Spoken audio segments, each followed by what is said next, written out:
புதிய மாநில தலைவருக்கான போட்டியில் நான் இல்லை. சரியானே? அடுத்தது அது ஏன் இன்னைக்கு நாளைக்கு நீங்கள் அப்படியே ஒரு நியூஸை போட்டு அண்ணாமலை டெல்லி போகிறாரு, அண்ணாமலை இவரை கை காட்டினாரு, அண்ணாமலை இவரை கை காட்டல, இந்த எந்த வம்பு சண்டைக்கு நான் வரலைங்கன்னா நான் போட்டியில் இல்லை.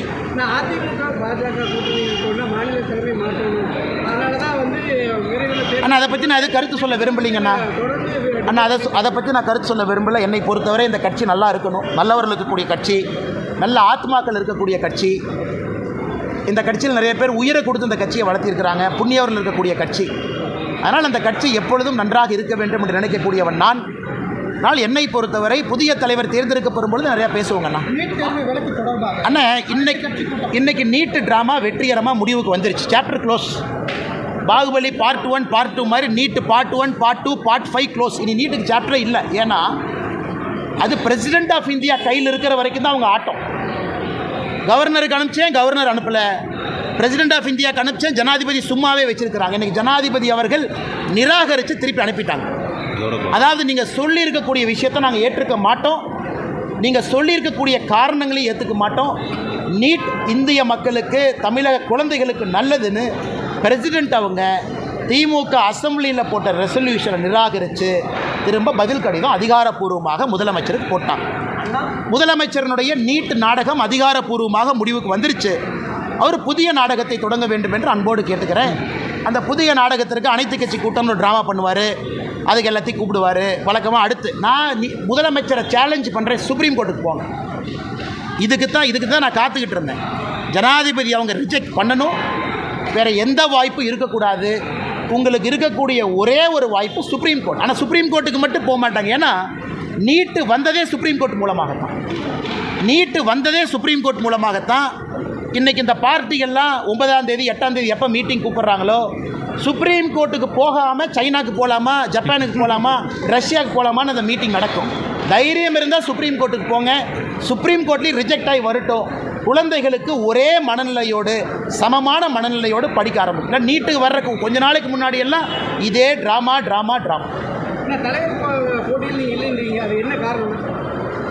இங்கே தலைவர்கள் யாரும் போட்டி போடுவதில்லைண்ணே. பாரதிய ஜனதா கட்சியில் தலைவர்களுக்கு போட்டி எல்லாம் கிடையாது. எல்லாரும் சேர்ந்து ஒரு தலைவரை தேர்ந்தெடுப்போம், அவ்வளோதான். இதில் போட்டி எங்கே வந்துச்சு? அதனால தான் தலைவர் போட்டியில் நான் இல்லைன்னு சொன்னேன். தலைவருக்கு மற்ற கட்சி மாதிரி 50 பேர் போய் 50 பேர் போய் தலைவர் கட்சிக்காக நாமினேஷன் கொடுத்து அது ஓட்டெடுப்பு நடத்தி அப்படிலாம் கிடையாதுங்க. எல்லோரும் சேர்ந்து ஏக மனதோடு ஒரு மனதோடு ஒரு தலைவரை தேர்ந்தெடுப்போம். அப்போ போட்டி எங்கேருந்து வருதுங்கண்ணா? தோட்டத்துக்கு போய் மேடம் நீங்கள் ஜேர்னலிஸ்டா? ஐயா வேண்டாம். ஆமாம். ஏன் தலைவா என்ன மரியாதை கொடுக்க மாட்டீங்களா நீங்கள்? அதுக்குள்ளே மறந்துடுவீங்களா? ஒரு விவசாயியோடைய பையனாக இருப்பேன், மறந்துடுவீங்களா? என்னுடைய பணி ஒரு தொண்டனாக எப்பொழுதும் தொடருங்கண்ணா. கரப்ஷனுக்கு எதிராக வந்தவன் நான். அதில் சமரசம் கிடையாது. யாராக இருந்தாலும் சமரசம் இல்லை. ஒரு நாள் இல்லைன்னா ஒரு நாள் தமிழ்நாட்டில் நல்ல ஒரு ஆட்சியை கொண்டு வருவதற்கான முயற்சி தொடரும். இந்த நேரத்தில் தேசிய கட்சியாக இருக்கிறோம், பல விஷயத்தை பார்க்கணும். 2026 தேர்தல் தமிழ்நாட்டுக்கு முக்கியம், மக்களுக்கு முக்கியம். மக்கள் திரும்ப 5 வருஷம் இதே திமுக கொடுமையில் மக்கள் மறுபடியும் 5 வருஷம் மாட்டணுமா? அதையெல்லாம் பார்க்க வேண்டிய கட்டாயம் இருக்குது. ஒரு தொண்டனாக கட்சி சொல்கிற பணியை பாடு செஞ்சுட்டு போகிறாலும் ஒன்றும் பிரச்சனை இல்லைங்க. வேறுங்க எல்லாம் பேசுவோம் தலைவா. அதை ஏற்கனவே சொல்லிட்டேன், எல்லாம் பேசுவோம். தலைவர் தேர்தலுக்கு அப்புறம் பேசுவோம். சொல்லுங்கண்ணே, அந்த கேள்வி கேளுங்கண்ணே, முக்கியமான கேள்வி. தலைவா இந்த மண்ணை விட்டு எங்கேயும் போக மாட்டேன் தலைவா. ஏன் பேக் பண்ணி அனுப்புறதுலே இருக்கீங்க? டெல்லி போனால் ஒரு நைட்டு வேலையை முடிச்சுட்டு அடுத்த நாள் திரும்புகிற ஆள் நான். அதனால் எதுவும் கவலைப்படாதீங்கன்னா இங்கே தான் உங்கள் முன்னாடி சுற்றிட்டு இருக்கேன். அண்ணா நீங்கள்லாம் கேள்வி கேட்கறதுக்கு முன்னாடி 2 விஷயத்தை உங்கள் முன்னாடி ஃபஸ்ட்டு சொல்லிடுறேங்கண்ணா. முதல்ல பாராளுமன்றத்தில் ஒரு சரித்திரம் நடந்திருக்கிறது. வக்ஃப் ஆக்ட் அமெண்ட்மெண்ட் 2025 வெற்றிகரமாக இன்று அதிகாலை நேற்று நள்ளிரவில் ஆரம்பித்து ராஜ்யசபாவில், ஒரு நாள் முன்பு லோக்சபாவில் 2 இடத்திலும் கூட நல்ல மெஜாரிட்டியோடு, நிறைய கட்சிகளுடைய ஆதரவோடு, ஒரு ஜனநாயக முறையில் எல்லாருடைய ஒப்பீனியனை கேட்டு கிட்டத்தட்ட 1 கோடி பேர், 1 கோடி ஒப்பீனியன் இந்த வக்ஃப் ஜேபிசிக்கு மட்டுமே, ஜாயின்ட் பார்லிமெண்ட்ரி கமிட்டிக்கு இந்த வக்ஃப் சட்டம் 2025 அமெண்ட்மெண்ட் சட்டத்திற்கு 1 கோடி ஒப்பீனியன் கொடுத்துருக்காங்க. அதையெல்லாம் கருத்தில் ஏற்றுக்கிட்டு ஜேபிசி 13 அமெண்ட்மெண்ட், ஒரிஜினலாக நம்முடைய மத்திய அரசு என்ன ப்ரப்போஸ் பண்ணியிருந்தாங்க அதில் 13 மாற்றங்களை கொண்டு வந்து லோக்சபா ராஜ்யசபா 2லும் கூட அது வெற்றிகரமாக நிறைவேறியிருக்கிறது. இதை பாரதிய ஜனதா கட்சி தமிழ்நாடு நாங்கள் இதை வரவேற்கின்றோம். குறிப்பாக நம்முடைய இஸ்லாமிய சொந்தங்களுக்கு, அதிலும் இஸ்லாமிய மதத்தில் இருக்கக்கூடிய ஏழை இஸ்லாமிய சொந்தங்களுக்கு இது ஒரு பெரிய வரப்பிரசாதமாக நாங்கள் பார்க்கின்றோம். ஏன்னா நிறைய தமிழகத்தில் அரசியல் கட்சிகள் குழப்பத்தை ஏற்படுத்துகிறாங்க. வழக்கம் போல் சில அரசியல் கட்சிகள் போராட்டமெல்லாம் பண்ணுறாங்க. அதனால் இந்த சட்டத்தை பற்றி கொஞ்சம் தெளிவாக எடுத்துரைக்க வேண்டியது எங்களுடைய கடமையாக இந்த நேரத்தில் நாங்கள் கருதுகின்றோம். அன்பு சொந்தங்களே, நம்முடைய சுதந்திரத்திற்கு முன்பு 1947க்கு முன்பு இந்த வஃப் அப்படிங்கிறது என்னன்னாங்க, ஒரு இஸ்லாமியர் மதத்தின் மீது நம்பிக்கை இருக்கிறவர் ஒரு சொத்தை அவர் அதை சேரிட்டிக்காக, அந்த சொத்தின் மூலம் வரக்கூடிய வருமானம் நல்ல ஒரு காரியங்களுக்காக பயன்படுத்தப்பட வேண்டும் என்று அளிக்கக்கூடிய ஒரு சொத்தினுடைய பேர் தான் வஃப். அதை பராமரிக்கக்கூடியதுக்கு தான் மத்திய அரசு மாநில அரசு இன்வால்வ் ஆகிறாங்க. சுதந்திரத்திற்கு முன்பு 1947க்கு முன்பு 1913 பிரிட்டிஷ் அரசு முதலாக இதை பராமரிப்பதற்காக ஒரு சட்டத்தை கொண்டு வர்றாங்க. Musalman Waqf validating act 1913. 23 ஒரு மாற்றம் கொண்டு வர்றாங்க. 1923, 1930 ஒரு மாற்றம் கொண்டு வர்றாங்க. ஆனால் சுதந்திரத்திற்கு பிறகுதான் முறையான ஒரு சட்டம் வஃப் ஆக்ட் 1954 1954 முறையான ஒரு சட்டம். ஒரு மாநிலத்தில் வஃப் போர்டு, ஒரு மாநிலத்தில் இந்த சொத்தை பராமரிப்பதற்காக ஒரு போர்டு வேண்டும். மத்திய அரசு சென்ட்ரல் வஃப் கவுன்சில், அதாவது மாநிலத்தில் இருக்கக்கூடிய வஃப் போர்டை எல்லாம் பராமரிப்பதற்கு ஒரு கவுன்சில் வேணும், சென்ட்ரல் கவுன்சில். இதெல்லாம் 1954 வருது. சின்ன சின்ன மாற்றங்கள் தொடர்ச்சியாக நடக்குது. பெரிய மாற்றம் 1995 வஃப் ஆக்ட் 1995. 95 ஒரு பெரிய மாற்றத்தை கொண்டு வர்றாங்க. என்ன மாற்றம்னா, ட்ரிபியூனல்ஸ் கொண்டு வர்றாங்க. ஒரு பிரச்சனை இருந்தால் யார் சால்வ் பண்ணுவா, ட்ரிபியூனல் எப்படி இருக்கணும், ஒரு சொத்து வஃப் சொத்தா இல்லையான்னு எப்படி முடிவு பண்ணுறது, இதெல்லாம் 95. காங்கிரஸ் ஆட்சி முடியும் தருவாயில் 2013 ஒரு பெரிய மாற்றத்தை கொண்டு வர்றாங்க. அதாவது 95 சட்டத்துக்கு 2013 கொஞ்சம் அமெண்ட்மெண்ட்ஸ் கொண்டு வர்றாங்க. இன்றைக்கி 12 ஆண்டுகள் கழித்து மறுபடியும் அந்த 95 சட்டத்தில் 2013 கொண்டு வந்த மாற்றங்கள் அதனுடைய சார்ந்து இன்றைக்கி 2025 மாற்றங்களோடு வஃப் ஆக்ட் 2025 நிறைவேற்றியிருக்கிறோம். இதில் என்ன புதுசு? எதற்காக எதிர்க்கட்சி நண்பர்கள் சில பேர் தமிழகத்தில் குற்றம் சுமத்துறாங்க. 1913 2013 வரை மொத்தமாக இந்தியாவில் வஃப் போர்டு அவங்களுக்கு கீழே இருந்த சொத்து 18 லட்சம் ஏக்கர். 1913 2013 வரை 18 லட்சம் ஏக்கர். 2013 2025 வரைக்கும் புதிதாக 21 லட்சம் ஏக்கர் ஆட் ஆயிருக்கு. அப்போ கணக்கு போட்டு பாருங்கள். அப்போ மொத்தமாக இன்றைக்கி இந்தியாவில் வஃப் போர்டு கீழே இருக்கக்கூடிய சொத்துக்கள் 39 லட்சம் ஏக்கர். இந்தியாவில் அதிகப்படியாக அவங்க கையில் தான் இருக்குது. ரயில்வேஸ், மத்திய அரசு கீழே இருக்கக்கூடிய ரயில்வே, வஃப் போர்டு இவங்ககிட்ட தான் ஒரு தனி நபர் அப்படிங்கிற அமைப்பாக நீங்கள் பார்த்தீங்கன்னா அதிகமான சொத்துக்கள் 39 லட்சம் ஏக்கர். இதில் ஆச்சரியம் என்னென்னா, கடந்த 12 ஆண்டுகளில் மட்டுமே 21 லட்சம் ஏக்கர் ஆட் ஆகிருக்கு. நிறைய குழப்பங்கள்.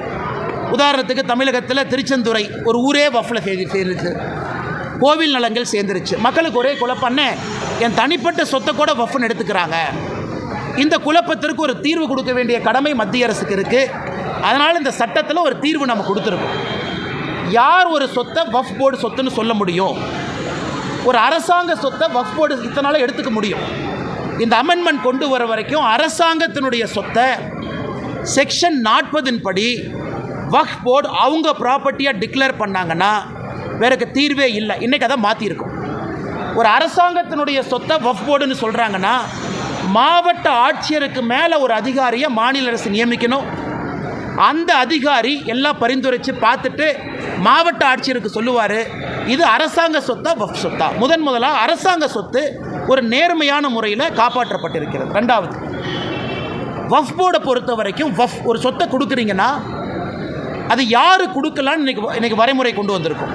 இந்த சட்டத்தின் மூலமாக சொத்தினுடைய ஓனர் தான் சொல்ல முடியும், ஏன் சொத்தை நான் வஃப்பாக டிக்ளேர் பண்ணி நான் கொடுக்குறேன், நீங்கள் பார்த்துக்கங்க. அதாவது யாரையோ சொத்தையெல்லாம் அவங்க எடுக்க முடியாது. செக்ஷன் 108 முதல்ல. செக்ஷன் 108 எப்படி இருந்துச்சுன்னா, அந்த ட்ரிபியூனலுக்கு உச்சகட்சமான அதிகாரம். அந்த ட்ரிபியூனல் முடிவு பண்ணிடுச்சுன்னா நீங்களும் நானும் அவங்க ரெஜிஸ்டர் ஆஃபீஸ்க்கு அனுப்பிடுவாங்க. இந்த சொத்து வக்ஃப் போர்டு சொத்துன்னு நீங்கள் நானும் தலைகீழாக நின்று தண்ணி குடித்தா கூட அந்த சொத்தை மாற்ற முடியாது. இன்றைக்கி அதுக்கு ஒரு தீர்வு. இஸ்லாம் மதத்தை பொறுத்தவரை ஷியா சுன்னி அப்படின்னு மட்டும் இருந்துச்சு. அந்த இஸ்லாம் மதத்துக்குள் இருக்கக்கூடிய உட்பிரிவு ஷியா சுன்னி மட்டும் இன்றைக்கி வக்ஃப் போர்டில் இருந்தாங்க. நாம் இன்றைக்கி அதை எக்ஸ்பேண்ட் பண்ணி அகா கான் அப்படின்னு ஒரு சமுதாயத்தை கொண்டு வந்திருக்கோம், போரா சமுதாயத்தை கொண்டு வந்திருக்கோம். இஸ்லாம் சமுதாயத்தில் பின்தங்கி இருக்கக்கூடிய சமுதாயம் அகா கான் சமுதாயமாக இருக்கட்டும், போரா முஸ்லீமாக இருக்கட்டும், அவர்களுடைய பெயரை முதலாக சட்டத்தில் பயன்படுத்தி அவர்களும் இதில் நிர்வகிக்கக்கூடிய தன்மை இருக்குது. தமிழ்நாடு முதலமைச்சர் உட்பட நிறைய பொய் சொல்கிறாங்க. ஐயோ, அதாவது ஒரு வக்ஃப் போர்டுக்குள்ளே எப்படி இஸ்லாமியர் இல்லாதவங்களை கொண்டு வரலாம்? இந்தியாவை பொறுத்தவரை நாம் தெளிவாக இருக்கின்றோம். வக்ஃப் போர்டு என்பது இஸ்லாம் மதம் மட்டும் இருக்கக்கூடியவர்கள் வக்ஃப் போர்டு அல்ல, முட்டாவாளின்னு சொல்கிறோம். அதாவது அந்த வக்ஃபுனுடைய சொத்தை நிர்வகிக்கக்கூடியவர் இஸ்லாமியராக இருக்கணும், அதில் எந்த மாற்று கருத்து இல்லை. ஆனால் அதை கண்காணிக்கக்கூடிய போர்டு ஸ்டேட் வக்ஃப் போர்டு, அதில் எல்லாம் இஸ்லாமியராக இருக்க வேண்டிய அவசியம் இல்லை. காரணம், அது சேரிட்டிஸ் ஆக்ட் கீழே வருது. ஒரு சேரிட்டி கமிஷனர் எந்த மதமாக இருக்கலாம். அதே போல் வக்ஃப் போர்டை பொறுத்த வரைக்கும் இந்த சட்டத்தில் நான் இஸ்லாமியர்கள், இஸ்லாம் மதத்தை சாராதவங்க அட்வொகேட்டாக இருக்கிறாங்க, ஒரு சகோதரியாக இருக்கிறாங்க, ஒரு எக்ஸ்பர்ட்டாக இருக்கிறாங்க, ஒரு சுப்ரீம் கோர்ட் லாயராக இருக்கிறாங்க, சட்டத்தை பற்றி தெரியும், அவங்கெல்லாம் இன்றைக்கி வர முடியும். இதை வேண்டுமென்றே தமிழகத்தில் திமுக போன்ற சில கட்சிகள் ஐயையோ இஸ்லாம் மதத்தை சாராதவங்கெல்லாம் கொண்டு வர்றாங்க, அது கிடையாது. அதே போல் சென்ட்ரல் வக்ஃப் கவுன்சில் அவங்க வேலை மாநிலத்தில் இருக்கக்கூடிய வக்ஃப் போர்டை மேனேஜ் பண்ணுறது. அதிலும் இஸ்லாம் மதத்தை சாராதவங்க இருக்கலாம், எந்த தப்பு இல்லை. ஆனால் முட்டாவாளி இஸ்லாம் தான், ஏன்னா அவங்க தான் இந்த வக்ஃப் சொத்தை நிர்வகிக்கக்கூடிய தன்மை இருக்குது. அப்படி இருக்கும் பொழுது இது கிறிஸ்தவ சகோதர சகோதரிகள் பெருசாக பாராட்டியிருக்கிறாங்க. காரணம் என்னென்னா, அவங்களுக்கு ஒரு பெரிய வரப்பிரசாதம் செக்ஷன் 40, செக்ஷன் 108 ரெண்டுமே இன்றைக்கி ரிமூவ் பண்ணியிருக்கோம். ஒரு கிறிஸ்தவ சர்ச்சினுடைய சொத்துக்களை இன்றைக்கி வக்ஃப் போர்டு அவங்களுடைய சொத்துன்னு பல இடத்துல எடுத்திருக்காங்க. அப்போ அந்த கிறிஸ்தவ மதத்தை சார்ந்தவங்க எங்கேயுமே போய் திரும்ப வாங்க முடியாது, காரணம் ட்ரிபியூனல் அப்பீல் போக முடியாது. இன்றைக்கி அந்த செக்ஷன் 40, செக்ஷன் 108 தூக்கியிருக்கோம். அதனால் எல்லா விதமான சகோதரர்கள், குறிப்பாக இஸ்லாமில் இருக்கக்கூடிய பெண்களுக்கு இன்றைக்கி நம்ம முதலாக சொல்லியிருக்கோம், பெண்களை சார்ந்த என்ஜிஓ அவங்களுக்கு நிதி உதவி, மைக்ரோ ஃபினான்ஸ் இதெல்லாம் செய்யணும். இதெல்லாம் இந்த வக்ஃப் சட்டத்தில் வந்திருக்கக்கூடிய திருத்தம். அதே போல் பேக்வேர்டு கிளாஸ் முஸ்லீம் அவங்களுக்கு மரியாதை, ஷியா சுன்னி சகோதர சகோதரிகளை தாண்டி புதுசாக அகா கான், போரா முஸ்லீம் சொல்ல கொண்டு வந்திருக்கோம். அப்படி இருக்கும் பொழுது ரொம்ப ஏற்புடையதாக எல்லா மக்களும் ஏற்றுக்கொண்ட, யாருக்கும் எதிராக இல்லாத ஒரு சட்ட திருத்தத்தை லோக்சபாவில் ராஜ்யசபாவில் கொண்டு வந்து இந்திய மக்களுக்கு நாங்கள் சமர்ப்பித்திருக்கின்றோம். இதில் பத்திரிகை நண்பர்கள் கவனிக்க வேண்டியது நம்முடைய என்டிஏ கூட்டணியில் இல்லாத கட்சிகள் ஓட்டு போட்டிருக்காங்க, நல்லா கவனிக்கணும். குறிப்பாக நவீன் பட்நாயக் அவருடைய கட்சி விப்பு கொடுக்கல, மனசாட்சிப்படி ஓட்டு போடுங்க. ஜெகன்மோகன் ரெட்டி அவங்களுடைய ஒய்எஸ்ஆர் கட்சி விப்பு கொடுக்கல, மனசாட்சிப்படி ஓட்டு போடுங்க. ஸோ நம்முடைய என்டிஏ கூட்டணியை சாராத கட்சிகளும் வாக்களித்து லோக்சபாவில் 288 ஓட்டுக்கள், ராஜ்யசபாவில் 125 ஓட்டுக்கள் நமக்கு கிடச்சி ரொம்ப கம்ப்ளீட் மெஜாரிட்டியோடு நல்லா ஜெயிச்ச சட்டம் வந்திருக்கு. அதனால் தமிழகத்தில் நம்முடைய மாண்புமிகு முதலமைச்சர் ஐயா மு க ஸ்டாலின் அவர்கள் சும்மா இந்த மைனாரிட்டி சமுதாயத்தில் பயத்தை ஏற்படுத்துவது மட்டுமே முழு நேர வேலையாக வச்சுருக்கிறாங்க. சும்மா பயத்தை ஏற்படுத்துவது, இதை பிடுங்கிட்டாங்க அதை பிடுங்கிட்டாங்க. இன்றைக்கி மைனாரிட்டி சகோதர சகோதரிகளை எம்பவர் பண்ணியிருக்கோம், அவங்களுக்கு நம்பிக்கை கொடுத்துருக்கோம், அவங்களுக்கு உரிமை கொடுத்துருக்கோம். அப்படி இருக்கும் பொழுது எப்படி இது இஸ்லாம் மதத்திற்கு சகோதரர்களுக்கு எதிரான ஒரு சட்டமாக இருக்கும்? அதனால தான் கொஞ்சம் விலாவரியாக நம்முடைய பத்திரிகை நண்பர்கிட்ட பேசுகிறோம். அன்பு சொந்தங்களே, அது மட்டும் இல்லை, இன்றைக்கி மொத்தம் இருக்கக்கூடிய 39 லட்சம் ஏக்கர் வக்ஃப் போர்டு கீழ் இருக்கிறது. சம்பாதித்த வருமானம் 126 கோடி. இது தமிழ்நாட்டில் ஹெச்ஆர்என்சி டிபார்ட்மெண்ட்டோட மோசமாக ஃபங்க்ஷன் ஆகிட்டு இருக்கு. மொத்தமாக போன ஆண்டு சம்பாதனை வக்ஃப் போர்டு 126 கோடி. சச்சர் கமிட்டி மன்மோகன் சிங் ஐயா போடும்போது என்ன சொன்னாங்கன்னா, ஒரு வக்ஃப் போர்டை முறையாக நிர்வாகம் செஞ்சால் 10,000 கோடி ரூபாய் சம்பாதிக்க முடியும். அதனால் இன்றைக்கி எல்லாமே லாங் லீஸில் கொடுத்து, தமிழ்நாட்டில் நான் குறிப்பாக சொல்கிறேன், ஒரு சப் இன்ஸ்பெக்டர் திருநெல்வேலியில் கொன்னாங்க. எதுக்கு கொன்னாங்க? சமீபத்தில் ரிட்டையர்ட் சப் இன்ஸ்பெக்டர் எதுக்கு கொன்னாங்க? வக்ஃப் பிரச்சனை, வக்ஃபுனுடைய சொத்தை ஒரு திமுககாரை அபகரித்து வச்சிருக்கிறான்னு சொன்னாங்க. அதை எதிர்த்து கேள்வி கேட்டதற்காக அவர் படுகொலை செய்யப்பட்டார். இன்றைக்கி ஏன் திமுக அதை எதிர்க்குது? பாதி ஊரில் வக்ஃப் ப்ராப்பர்ட்டியை திமுககாரை அபகரித்து வச்சிருக்கிறான். அவன் அந்த ப்ராப்பர்ட்டியில் வரக்கூடிய நியாயமான சொத்தை வக்ஃப் போர்டுக்கு அந்த பணம் போகல. அதனால தான் வெறும் 126 கோடி ரூபாய் தான். நீங்களே யோசிச்சு பாருங்கள், 39 லட்சம் ஏக்கர் வெறும் 126 கோடி ரூபாய் சம்பாதிக்கும். 4 ஆண்டுகள் கொடுத்து பாருங்கள் பத்திரிகை நண்பர்களே, நீங்கள் 4 ஆண்டுகள் கழித்து பாருங்கள் இந்த வக்ஃப் போர்டு எவ்வளவு சம்பாதிக்குதுன்னு மட்டும் பாருங்கள். அது எல்லாமே இஸ்லாமிய சொந்தங்களுக்கு அந்த பணம் போகணும். குறிப்பாக ஏழை இஸ்லாமிய சகோதரிகளுக்கு அந்த பணம் போக வேண்டும். அதனால் நிச்சயமாக இந்த அற்புதமான சட்டத்தை கொண்டு வந்ததற்காக பாரத பிரதமர் நரேந்திர மோடி ஐயா அவர்களுக்கு தமிழக பாரதிய ஜனதா கட்சி சார்பாக நாங்கள் பாராட்டுக்களையும் நன்றிகளையும் வாழ்த்துக்களையும் தெரிவிச்சுக்கிறோம். 2வது முடிச்சோம் கேள்விக்கு வரேன். 2வது மருதமலை கும்பாபிஷேகம் இன்றைக்கி நடந்தது. நம்முடைய முருகபெருமான் மருதமலையில் முருகபெருமானுக்கு நடந்த கும்பாபிஷேகமா இல்லை திமுக காரங்களே அவர்கள் நடத்திய மாநாடான்னு சந்தேகமாக இருக்குது. பக்தர்கள் எல்லாமே நேற்று சாயந்தரத்திலிருந்து படிக்கட்டுக்கு வெளியே நிற்க வச்சிருக்கிறாங்க. படியில் ஏறக்கூட விடல. அமைச்சர் சேகர் பாபு அவருடைய மனைவியும் குழந்தையும் போலீஸ் எஸ்கார்ட் போட்டு மருதமலை கூட்டிகிட்டு போகிறாங்க. இந்த அநியாயத்தை பார்த்துருக்கிறீங்களா? ஒரு அறநிலைத்துறை அமைச்சரனுடைய மனைவியும் மகளும் குடும்பமும் எஸ்கார்ட் போட்டு மருதமலைக்கு எஸ்கார்ட் போட்டு. ஆனால் முருகபெருமானுக்கு சேவை செய்யக்கூடிய கோயம்புத்தூர் மக்கள் அவங்கெல்லாம் கையை கட்டிக்கிட்டு படி கீழே நிற்கிறாங்க. விபூதி கூட கொடுக்கல. 750 சிறப்பு தரிசன பாஸ். அந்த 750ம் கரைவேட்டி கட்டியிருக்கக்கூடிய திமுக காரங்களுக்கு கொடுத்துட்டாங்க. அப்போ தொடர்ந்து நாங்கள் சொல்லுவது, இன்றைக்கி மருதமலையில் முருகபெருமானை அவமானப்படுத்தியிருக்கிறாங்க. உண்மையான பக்தர்களை உள்ள விடலை. கும்பாபிஷேகத்தில் எப்படி நடத்தப்பட வேண்டுமோ அது போல் நடத்தலை. இது திமுக மாநாடு போல் சேகர் பாபு அவர்களுடைய மனைவியும் குழந்தையும் ஏதோ கோயம்புத்தூருக்கு டூரிசம் வந்துட்டு அப்படியே மருதமலைக்கு எட்டி பார்த்த மாதிரி வந்திருக்கிறாங்க. அதனால் இதை பாரதிய ஜனதா கட்சி வன்மையாக கண்டிக்கின்றோம். தமிழகத்தில் இதனால் தான் அறநிலைத்துறை இருக்கக்கூடாது என்று தொடர்ந்து சொல்லுகின்றோம். இதுவும் ஒரு பாயிண்ட் நோட் பண்ணிக்கங்கண்ணே. அதனால் முருகபெருமான் பனிஷ்மெண்ட் கொடுக்கட்டும். எந்த ஒரு அமைச்சர்களுமே கலந்துக்கல. ஏன் அந்த மரியாதை கூட முருகபெருமானுக்கு கொடுக்க மாட்டிங்களா? அமைச்சருக்கு அப்படி என்ன வேலை? ஒரு முக்கியமான கோயிலுடைய கும்பாபிஷேகம் நடக்குது, அமைச்சருக்கு தலைவர் என்ன வேலை? மாவட்டத்தினுடைய அமைச்சர் எங்கே போனார்? அறநிலைத்துறை அமைச்சர் எங்கே போனார்? ஏன் அவங்களாம் வந்து பங்கேற்க முடியாதா? அரசின் சார்பாக வந்து அமைச்சர் இருந்தால் தானே பிரச்சனை இருந்தால் சால்வ் பண்ண முடியும். அதனால் நிச்சயமாக இந்த வெக்கங்கட்ட செயலை பாரதிய ஜனதா கட்சி கண்டிக்கின்றோம். அதனால் அமைச்சர் சேகர் பாபு அவர்கள் இதே போல தான் கொஞ்ச நாளைக்கு முன்னாடி இங்கே குறும் பண்ணாருண்ணே. எங்கண்ணே? திருச்சியில் ஸ்ரீரங்கம் கோயிலில். அங்கேயும் அவருடைய குடும்பம் இதே மாதிரி வந்து சொர்க்கவாசல் திறக்கிற அன்றைக்கி பிரச்சனை பண்ணி டோக்கனில் வந்த பப்ளிக் எல்லாம் தள்ளி பெரிய பிரச்சனை ஆச்சு. அதனால் சேகர் பாபு அவருடைய செயல் தொடர்ந்து அத்துமீறி கொண்டிருக்கின்றார். இதை முருகபெருமான பார்த்துக்கிட்டு இருக்காரு. தக்க நேரத்தில் பனிஷ்மெண்ட் கொடுப்பாருன்னு நம்புகிறோம். இதெல்லாம் முக்கியமான வக்ஃப் போர்டை பற்றி தொண்டை தண்ணிக்கிலேயே கத்தி வேர்வை எல்லாம் ஊற்றி பேசிகிட்டு இருக்கேன். அதை பற்றி 2 கேள்வி கேளுங்க. அண்ணன் ஏற்கனவே நான் சொல்லியிருக்கிறேன்னே, கோயம்புத்தூரில் மிக தெளிவாக நான் சொல்லியிருக்கின்றேன்.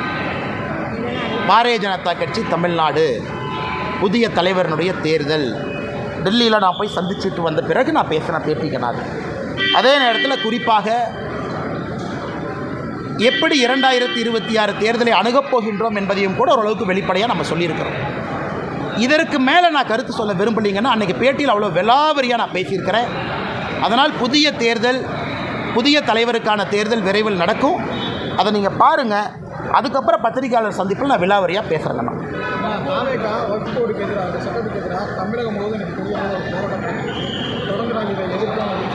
அண்ணா, ஜனநாயகத்தில் போராட்டம் நடத்துறது தப்பில்லைங்கண்ணா. அது தாவேக்காவாக இருக்கட்டும், எந்த கட்சியாக இருக்கட்டும், போராட்டம் பண்ணட்டும். நான் 2 கேள்வி தான் கேட்குறேன். எதுக்கு போராட்டம் பண்ணீங்க?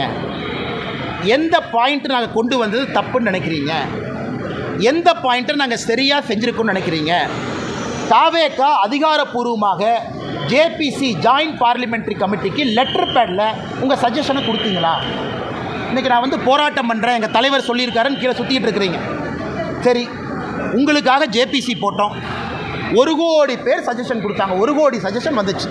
தாவேக்காலேருந்து கருத்து சொன்னீங்களா? ஜேபிசிக்கு நீங்கள் கருத்து சொல்லியிருந்தால் நல்ல கருத்தாக இருந்தால் கண்டிப்பாக நாங்கள் எடுத்திருப்போம். சரி, இன்றைக்கி போராட்டம் பண்ணுறீங்க. எதுக்கு போராட்டம் பண்ணுறீங்க? நான் இவ்வளோ விலாவரியாக பேசுகிறேன். இதான் பாயிண்ட்டுங்கிறேன், இதான் காரணங்கிறேன். நான் சொன்னதில் தப்பு எங்கேயாச்சும் இருக்குதா நீங்கள் சொல்லுங்கள். எதற்கு போராட்டம் செய்கிறேன்னே தெரியாமல் ஒரு கட்சி தமிழ்நாட்டில் போராட்டம் செய்து கொண்டிருக்கின்றார்கள். அது தாவேக்கா. எதுக்கு போராட்டம் பண்ணுறாங்கன்னு அண்ணா இந்த பாயிண்ட் தப்பு. எத்தனை டைம் இது சட்ட திருத்தம் மாற்றிருக்கிறாங்க? 54 முதல் சட்டம், அதன் பிறகு அவ்வளோ அமெண்ட்மெண்ட், 95 பெரிய சட்டம், அதன் பிறகு அவ்வளோ அமெண்ட்மெண்ட், 2013 மேஜர் அமெண்ட்மெண்ட். ஏன் 2013 காங்கிரஸ் ஆட்சியில் சகோதரருக்கு தெரியும், 123 ப்ராப்பர்ட்டி லூட்டன்ஸ் டெல்லி, சென்ட்ரல் டெல்லி 123 ப்ராப்பர்ட்டியை வஃப் ப்ராப்பர்ட்டின்னு டிக்ளேர் பண்ணி ஒரே நைட்டில் சேர்த்துக்கிட்டாங்க. அதெல்லாம் நியாயமா? 123 ப்ராப்பர்ட்டி சென்ட்ரல் டெல்லியில் நினச்சாங்க ஒரே நைட்டு. லட்சக்கணக்கான கோடி ரூபாய் வருமானம் பொறுப்பு இருக்கக்கூடிய ப்ராப்பர்ட்டி. அது 2013 காங்கிரஸ் கொண்டு வந்தான். அதை பற்றியெல்லாம் யாரும் பேச மாட்டாங்க.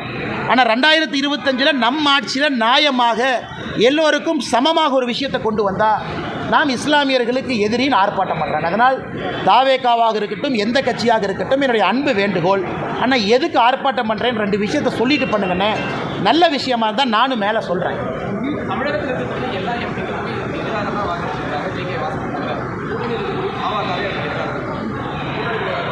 அண்ணே, நம்ம 2 விஷயம் புரிஞ்சுக்கிறோங்கண்ணே. ஒரு அரசியல் கட்சிகளுக்கு அவர்கள் நிலைப்பாடு இருக்கட்டும், நாங்கள் அதை மதிக்கிறோம். அதில் எது தவறு இருப்பதாக நான் பார்க்கல. ஒரு அரசியல் கட்சியினுடைய நிலைப்பாடு, நாங்கள் சட்டத்தை கொண்டு வந்திருக்கோம், சட்டத்தில் இருக்கக்கூடிய சிறப்பு அம்சங்களை சொல்ல வேண்டியது எங்களுடைய கடமை. பத்திரிகை நண்பர்கள் மூலமாக உங்கள் கேள்விக்கு பதில் சொல்ல வேண்டியது எங்கள் கடமை. அதே நேரத்தில் தப்பு பண்ணுறோம்னா திருத்திக்கிறதுக்கு ஜேபிசி ஒரு வாய்ப்பு. 13 அமெண்ட்மெண்ட் சொன்னாங்க, 13 செஞ்சிட்டோம், 13 ஏற்றுக்கிட்டாச்சு. அதில் எல்லா கட்சியும் சொன்னாங்க. மேஜர் அமெண்ட்மெண்ட் அரசு கொண்டு வந்ததிலிருந்து 13 திருத்தங்களை ஒத்துக்கிட்டோம். அதனால் ஒரு கட்சிக்கு ஒரு நிலைப்பாடு, அதை நாங்கள் பெரிதாக எடுத்துக்கொள்ளவில்லை. ஏன்னா ராஜ்யசபாவில் கம்ஃபர்டபுளாக நம்ம ஜெயிச்சிருக்கோம், லோக்சபா கம்ஃபர்டபுளாக ஜெயிச்சிருக்கோம். அதனால் ஓட்டு போட்டவர்களுக்கு நாங்கள் தலை வணங்குகின்றோம். ஓட்டு நேற்று போடாதவர்கள் கூட வருகின்ற காலத்தில் தங்களுடைய மனதை மாற்றிக்கொள்வார்கள் என்று நம்புகின்றோம்.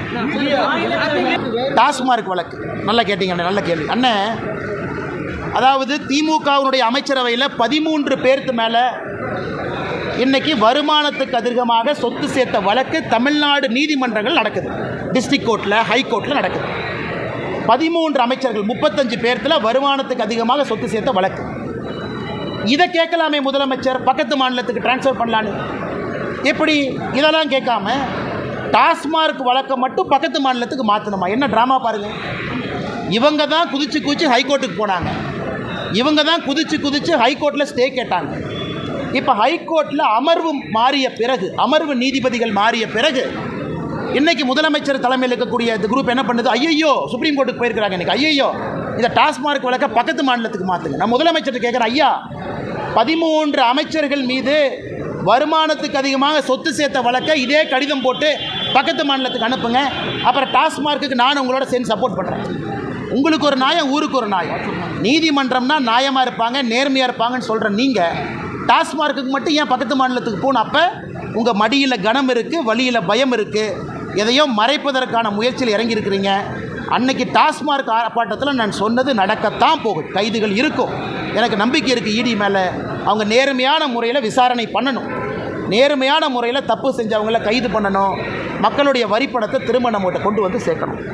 அவங்களுடைய தலைமை தொடரணும்னு சொல்லி கட்சி நிர்வாகிகள், சமூக ஆர்வலர்கள் எல்லாமே ஒரு கருத்தை தெரிவிச்சிருக்காங்க, பொதுமக்களும் சொல்லியிருக்காங்க. அண்ணே இது பேசுவோண்ணே அதுக்கான நேரம் காலம் இருக்குது, பேசுவோண்ணே. தலைவா அதில் அடுத்து வந்து நல்லா பண்ணுவாங்க தலைவா, அது உலகத்துக்கே தெரியுங்க. அண்ணா ஒரு ஃபோட்டோ மட்டும்